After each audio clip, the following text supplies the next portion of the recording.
when I started writing, I would write sort of more personal things that were sort of related to my own life, or my starting point would be friends or people that I knew that I was really interested in.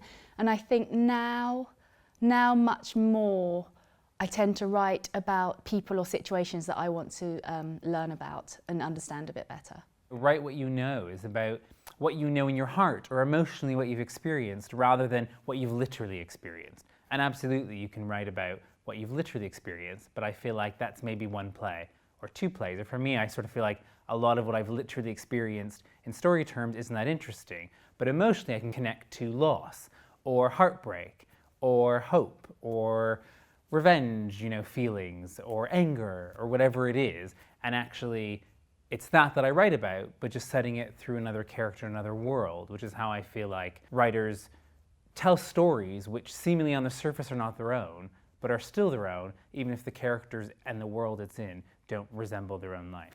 I would encourage a young person to write about something they find interesting, because if you don't find it interesting and it doesn't make you feel something, some kind of emotion, some anger, some sadness, some rage, some passion, then I think it's going to be quite hard to convey that to someone else, to the audience. If you're going to write a play, you're going to have to stay with that story for a long time. We can all kind of write half a play and get really excited about it and then go, oh, it's not quite working, I'll just leave it, I'll put it away.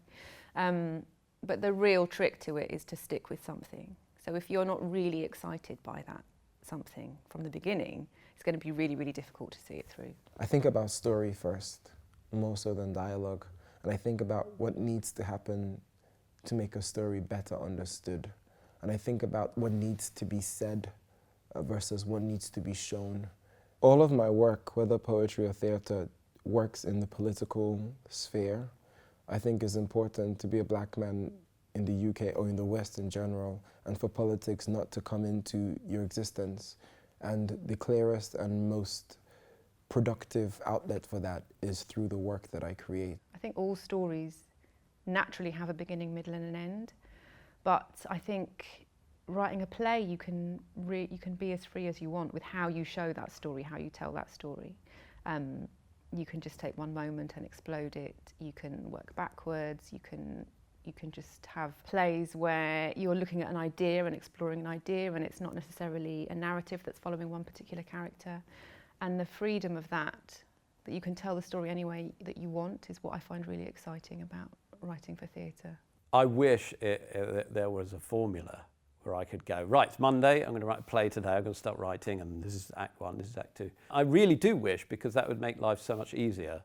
And it's great to have a framework if you can find it, but part of the job of the playwright is to construct a new structure. I've always believed that each story has its own sort of organic, intrinsic structure, and it's the job of the playwright to find that structure within that story. You have to keep action rolling. I don't mean like big car chases and stuff. I mean the sort of consecutive results of what happened before, like dominoes, yeah.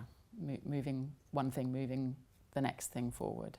Even a really long play, if it's really good, there won't be anything there that's unnecessary. Everything will be there, and you'll go, oh, well, we need that because that's going to happen later. We need to hear that story that seems like a sort of shaggy dog story, because in Act 5, or whatever it is, they're going to come on, and that's going to have some meaning. Have a clear idea of what you want the play to do. I like that question rather than what is your play saying. I think what is your play doing? Have a clear idea of what you want the play to do to the audience. Whether you want to move them, to inspire them, to frighten them, to terrify them, to excite them. You'll have an understanding of why you want to do that, which will be a kind of emotional or intellectual understanding, but have a clear idea of what you want to do, and then a clear idea of what your play does. And the difference between what your play does and what you intend it to do will be the space in which you redraft.